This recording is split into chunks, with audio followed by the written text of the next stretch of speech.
Hey folks, rinimt here, and welcome back to Slay the Princess, the Pristine Cut. It's a pretty awesome last time, and then we just kind of walked away from it. We're here again, on a path in the woods, silently continuing to the cabin. You make your way up the short path to the cabin. You'll find the princess within. A warning before you go any further. She will lie, she will cheat, and she will do everything in her power to stop you from slaying her. Don't believe a word she says. We're not going to go through with this, right? She's a princess. We're supposed to save princesses, not slay them. Ignore him. He doesn't know what he's talking about. Proceed.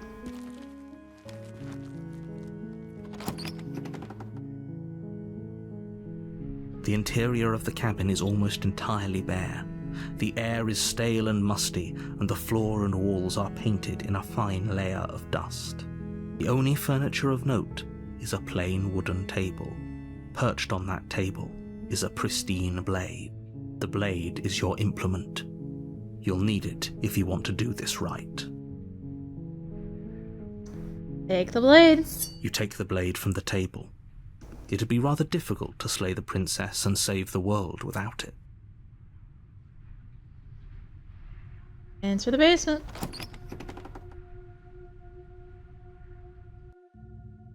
The door to the basement creaks open, revealing a staircase faintly illuminated by an unseen light in the room below. This is an oppressive place. The air feels heavy and damp, a hint of rot filtering from the ancient wood. If the princess really lives here, slaying her is probably doing her a favor. Her voice carries up the stairs. Who's there? She sounds dangerous. It's almost as if she's the one in charge down here. Don't let it fool you. It's all part of the manipulation. Hi. Don't be a stranger. It's been so long since I've had any visitors. Come on down. You walk down the stairs and lock eyes with the princess. There's a heavy chain around her wrist, binding her to the far wall of the basement. She's so coldly beautiful. Is she really a threat to the world? Focus on the task at hand. And there you are. Are you here to kill me or something?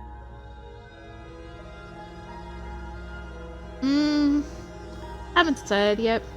How about you drop the knife and the two of us just talk?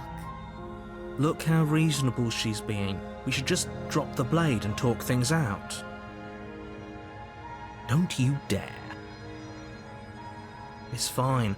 We can decide what we want to do after we talk to her. Maybe she really is a monster, but killing someone in cold blood isn't very becoming of us.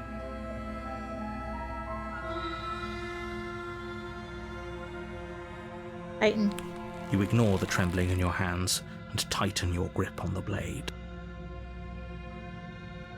You poor thing. Your hands are shaking. Are you scared of me? Because you should be. You step forward, your grip on the blade tightening as you steel your resolve.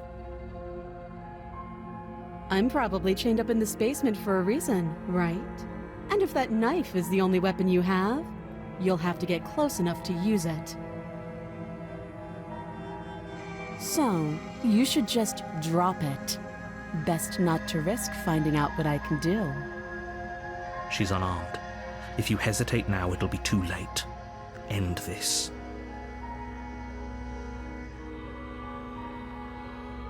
Sorry, can we just talk? You're so close. Don't give up. You've come this far. No, this is a good idea. Maybe we can de-escalate things. Oh, threatened are we? You poor thing. Drop the knife, and of course we can talk. I'm not dropping the blade. Then I'm not talking to you.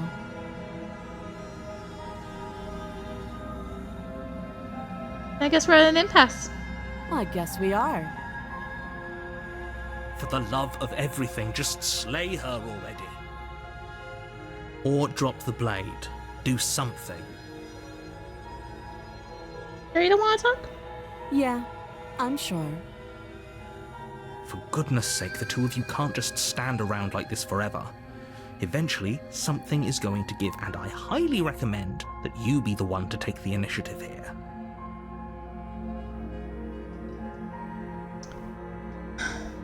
Slay. Doubt, unfortunately, clouds your thoughts as you attempt to run her through. A moment of distraction and hesitation is all she needed to sidestep your thrust and deliver a catastrophic blow to your jaw. It feels like you've been hit with a sledgehammer. You can feel bone grinding on bone where your jaw has been fractured. Holy shit, that hurt! Though she's unarmed, the shock of that first strike is enough to stagger you, putting you and the princess on somewhat equal footing.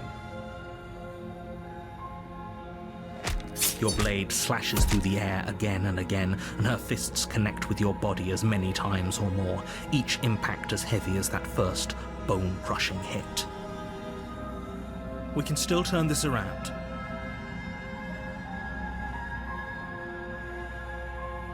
Give up. Are you serious? As internal bleeding sets in, the blade falls from your trembling hands, clattering to the ground uselessly. You lacked the will to finish the job, your bruised and broken body falling to its knees before her. The princess, exhausted, chest heaving with heavy breaths, tosses the blade away from you. This is the end, isn't it? Is this really the best you could do? Look at you. Completely broken. I'd be lying if I said I wasn't a little disappointed. She plants her foot on your chest and pushes you onto your back, the air leaving your lungs in a heavy puff. And then she brings her knee to your throat. She leans into it with the kind of weight you didn't think her slight frame could possibly possess, shattering your windpipe and leaving you starved for breath. It's too bad. I was looking forward to some company. Everything goes dark, and you die. The tower. You're on a path in the woods, and at the end of that path is a cabin. And in the basement of that cabin is a princess. You're here to slay her. If you don't, it will be the end of the world.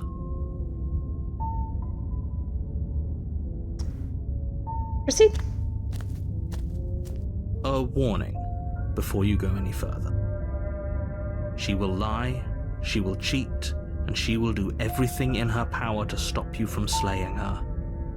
Don't believe a word she says.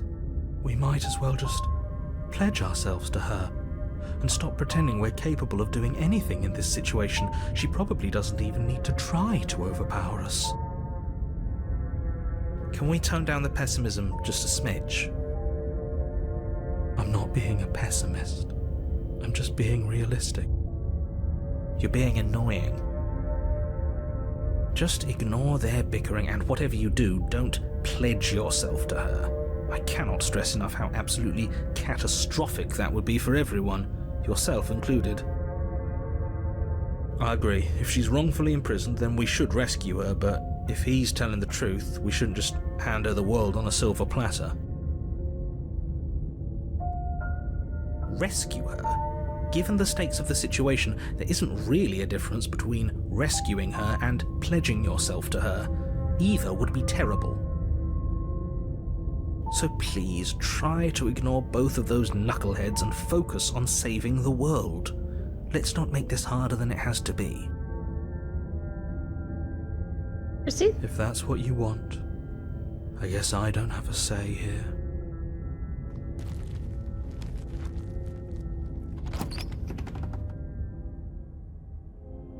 The interior of the cabin is larger and more grandiose than its humble exterior would suggest. The only furniture of note is a massive marble altar with a pristine blade perched on its edge. The blade is your implement. You'll need it if you want to do this right. Why do we feel so small? We don't feel small. We are small. Which do I want to do? We'll take the blade. You take the blade from the altar. It would be difficult to slay the princess and save the world without a weapon. Enter the basement.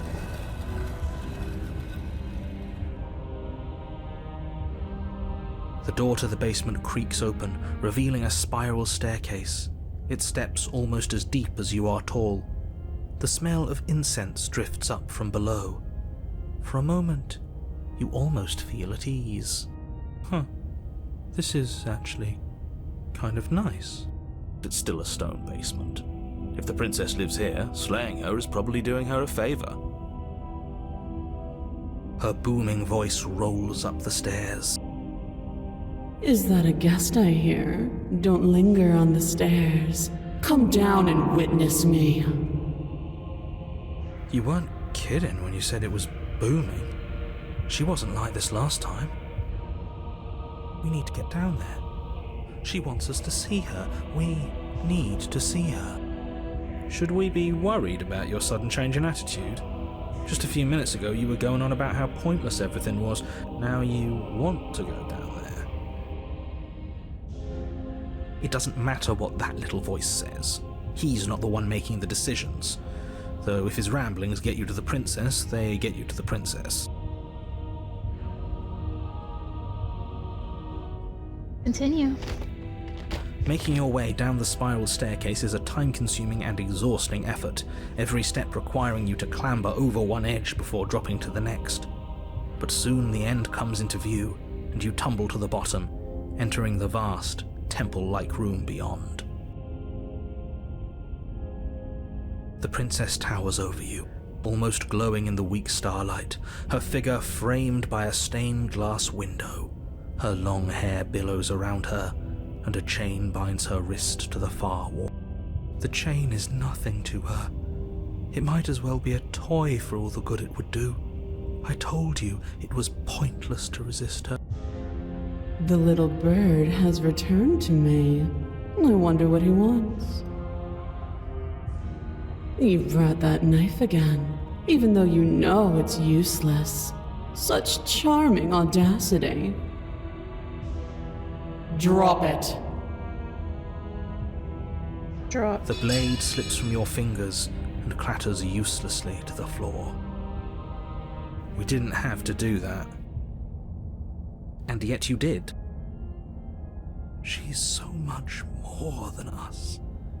You wouldn't understand what it feels like to be in her presence. Oh, I understand what's going on, and you'd better snap yourself out of it. Kneel. No. But the words don't leave your mouth. Instead, your legs buckle and your knees hit the floor. That's my good little bird. Now, why don't we talk? The last time we met, you tried to kill me. And here you are again, trying to succeed where you've already catastrophically failed. What draws you back here beyond the empty halls of death? Speak. The last time we met, nobody should have met her before this. You should be the first. You're the only one I'd trust to deal with her. Then you shouldn't have trusted us. There was nothing we could do to stop her then, and there's nothing we can do to stop her now. He's being melodramatic, but yeah, we've been here before and she absolutely destroyed us. What are we even supposed to do to stop her? That's worrying. Whatever you do, don't tell her why you're here. It's best not to give her any ideas.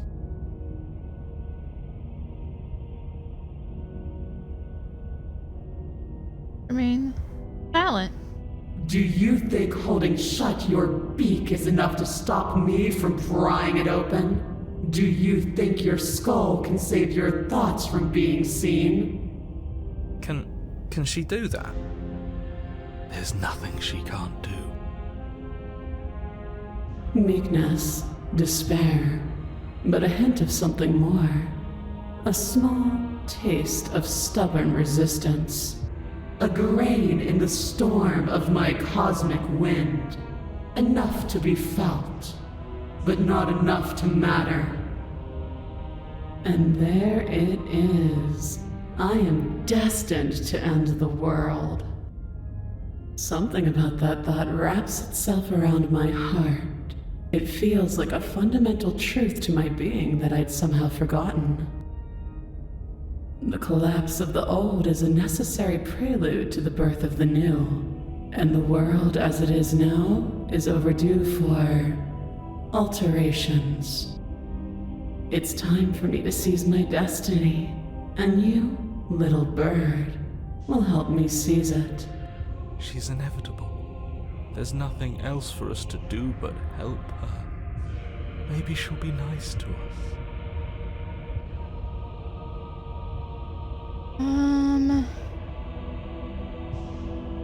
What do you have me do? What do you have planned?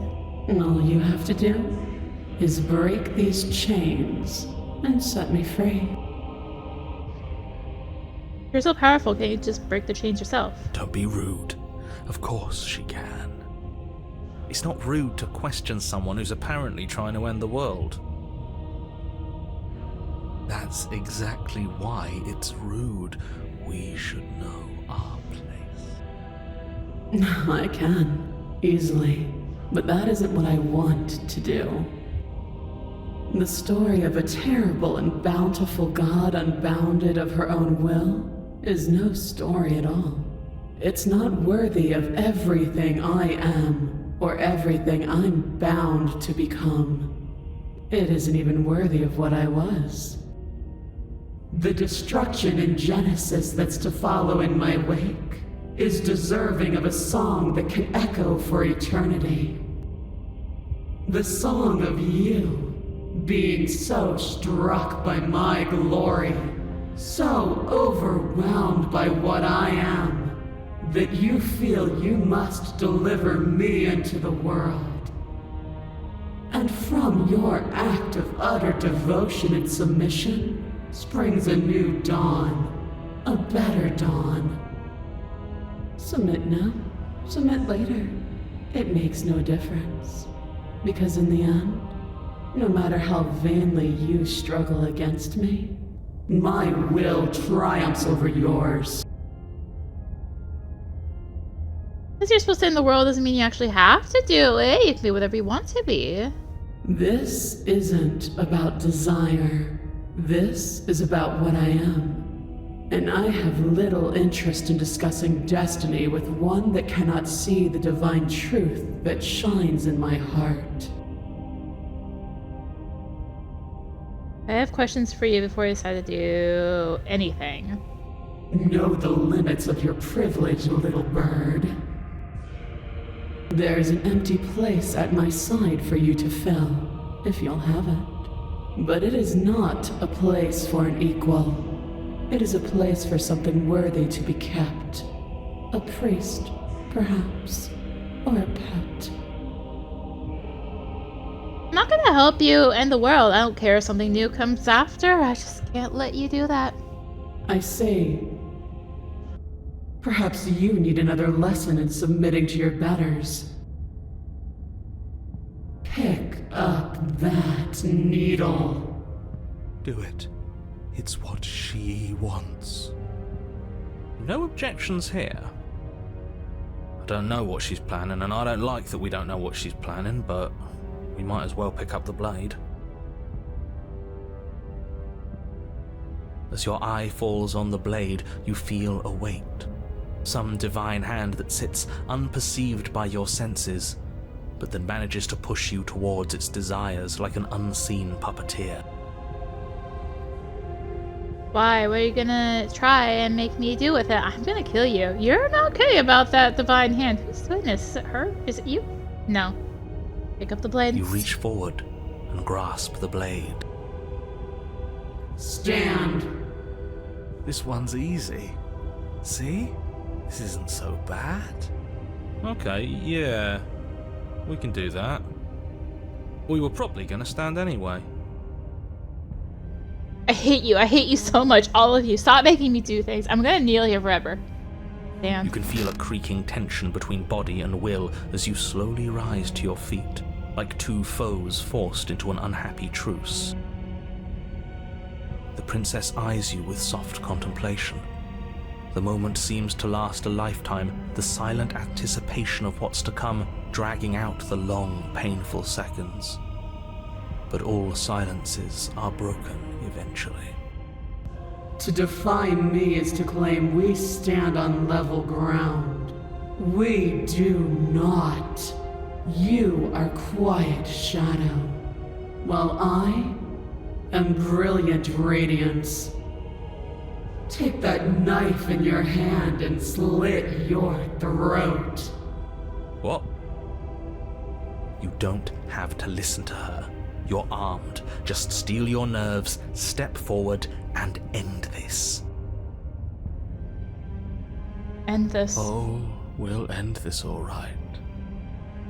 Your hand lifts the blade and brings it towards your throat. Okay, I apologize for the unclear language. End her. Slay yourself. Resist. Slay the princess. Slay yourself. No, you can't just slay yourself. You're perfectly healthy and capable, and all you have to do is ignore her and do what has to be done. The blade and the hand that wields it remain firmly locked in place until you change your mind and decide to do literally anything else. Look at you quaking against my will. An ant defying a god. It's pointless to resist. In the end, everything submits to oblivion. But you're not the one resisting me, are you? There's something else in there. Is that a person? No, it used to be a person. It's something different now. An echo. Is she talking about you? That's impossible. She's not supposed to be able to interact with me. You're a small one, aren't you? A shriveling little worm stretched beyond its limits, trying to control things that it can't understand. No. What are you talking about? I'm just... I don't care what you are. You're mine.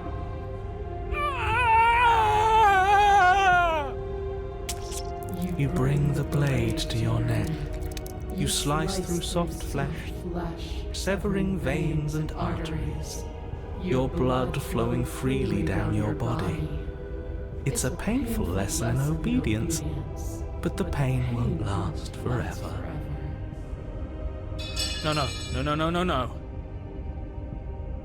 When I see you again, you'll free me from my chains and deliver me to the destiny that lies beyond this place. We will.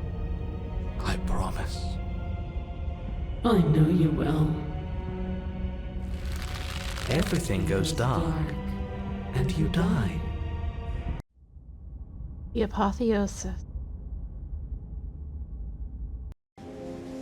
You're on a path in the woods, and at the end of that path...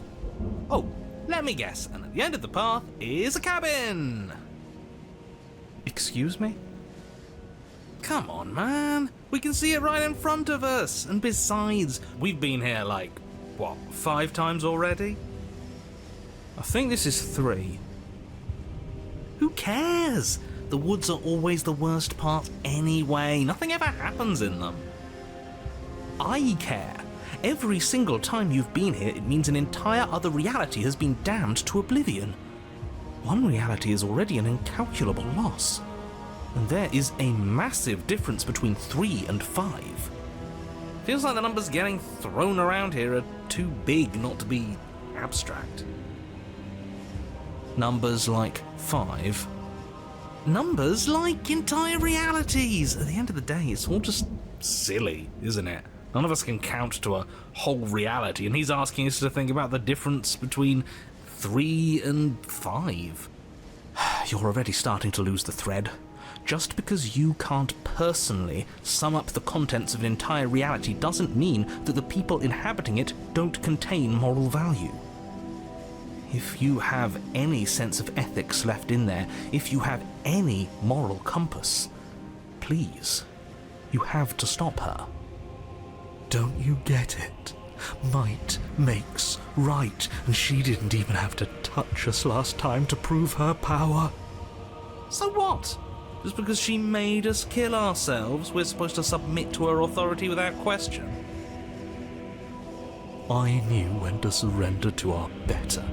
You would have lost eventually anyway, and it would only have made her angry. It would only have made things worse for all of us. Oh, for the love of... Can you all please just get on with it? You're not making this any easier for yourselves. Do we even have agency right now? We either do what she wants, or we do what he wants. Either way, we're listening to somebody.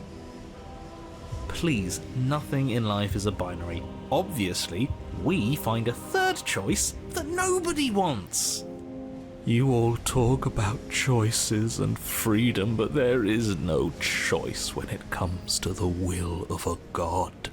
I'm going to cut you off right there. She is not a god, and the more times you fail, the harder it becomes for you to succeed. But the fact that you're still here means you still have a chance to pull this off. So, princess, dangerous, cabin, slay, now. Hey, now hold on, I have so many guns. And right now you have neither the time nor the mental acuity to handle a single response. It's now or never. I'm not going into the cabin until I have answers. What am I? As you finish your inane question, the ground quakes beneath your feet. You feel an unyielding force pulling at you and your surroundings. The trees start to sway and then crumble, breaking apart as everything is drawn towards the cabin. Even the earth beneath you seems to shift, your feet unable to grip solid ground as you're dragged forward along with everything else. The end of everything. The beginning of something new. The moment we open that door, she will be free. Any, words of warning? You already know everything you need to know. Proceed into the cabin. As you step forward, the cabin explodes. You're flung backwards, violently slamming into a tree as debris rains down around you.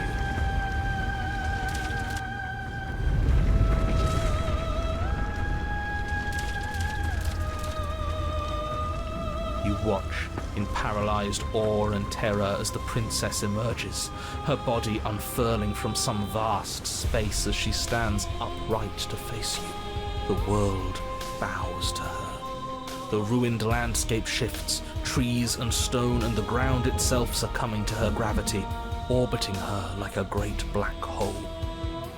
Finally, the little bird has set me free.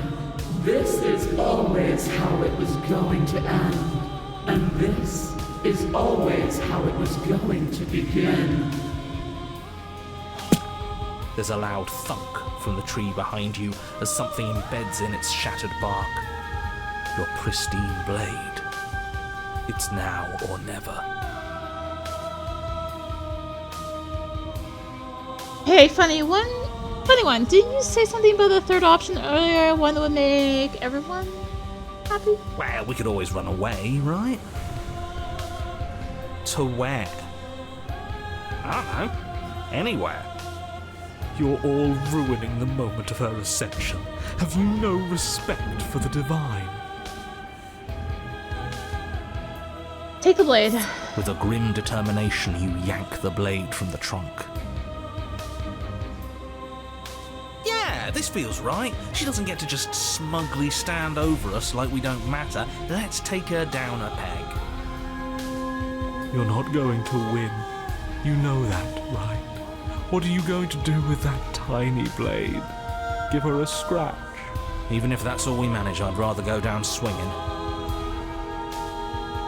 See how everything's floating around her? I bet we could make it if we just jumped really hard. You gather yourself, closing your eyes and shutting out the towering vision of the princess. There is only her and you. That's all there ever was. It's time to face her. Hard into oblivion. You launch yourself towards the princess. The pull of her gravity catches you, carrying you across the ground into the violent swirl of her orbit.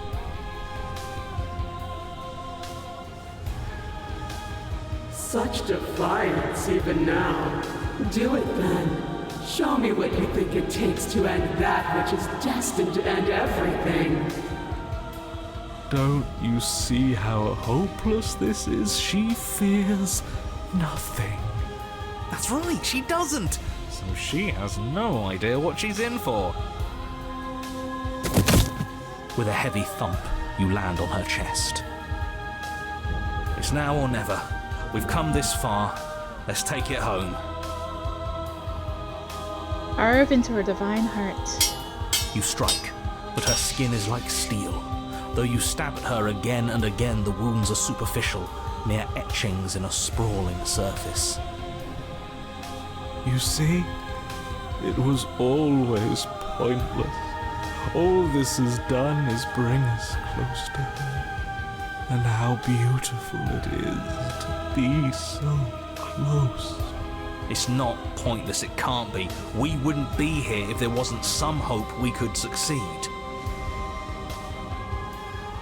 Is that all? The princess plucks you from her chest, pinching the scruff of your neck delicately between two fingers as she brings you to eye level. I forgive you your transgressions, but my destiny is inescapable. She thinks she's so much better than us. There has to be something else we can do. We're not going out like this. He offered us forgiveness. You would turn down such an incredible gift. You would turn away from her glory for something as petty as pride.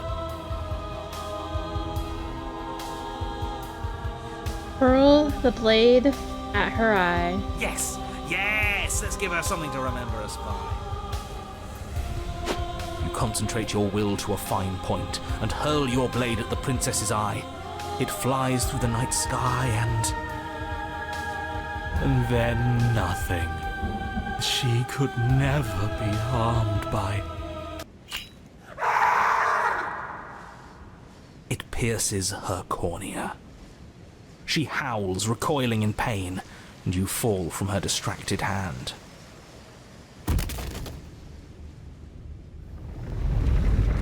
You hit the ground with a painful thud. She narrowly misses you as she comes crashing down to her knees. So I've misread you. You are not the willful key that will turn the lock of my liberation. You are an enemy to be smitten by my hand! The princess holds up her monumental hand, its glowing palm radiating a blinding light. It grows and grows until it's all you can see. And then you erupt, your very soul mere kindling to her light. The inferno incinerates everything that is you. And with it... No, that's not right. Why is it hot? I'm not supposed to be able to feel anything. Oh no. Oh no. You leave me no other choice. Suffer for the crime you have committed against my divine body. Damnation will purify us both.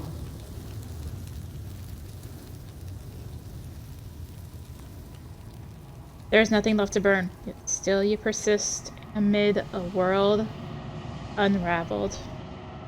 It's cold now, and I feel small. I thought I was everything. But I'm no better than you, am I?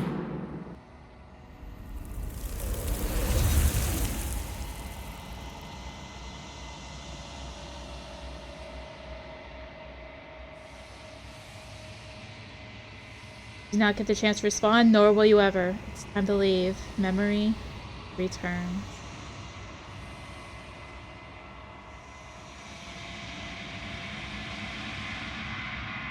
Silence as you approach. The voices all have burned away. Gaze. Silence as you reach forward. They're gone once again. The mirror always makes them leave, but you need to see what's in it. You've unraveled. You found yourself in the long quiet once again. You're at the cabin. There's a world beyond the endless walls of the long quiet. I am curious to see what it means for us to know it. Do you have thoughts on this vessel? This one sits at the cusp of awakening. A new god waiting to be born. She will make for a terrifying and divine heart. Do not mourn her, for she has finally found her light. Alright. I'm ready to go back. The next time I see you, each of us will finally know what we are. I will be here, waiting for you. Everything goes dark, and you die.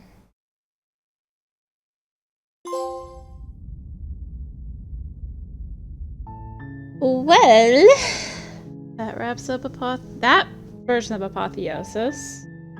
Emphasis on that version of Apotheosis. There's another one, but that'll be eventually. These are all going to be eventually. But, that wraps up Apotheosis for now. Thank you for watching. Thank you, Sterling Forge, for the code.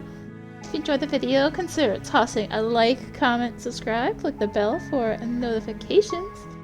Also consider checking out the description below for various links, social media, Discord. Come hang out, get notifications there as well. And until next time, this is rinimt signing out. Bye!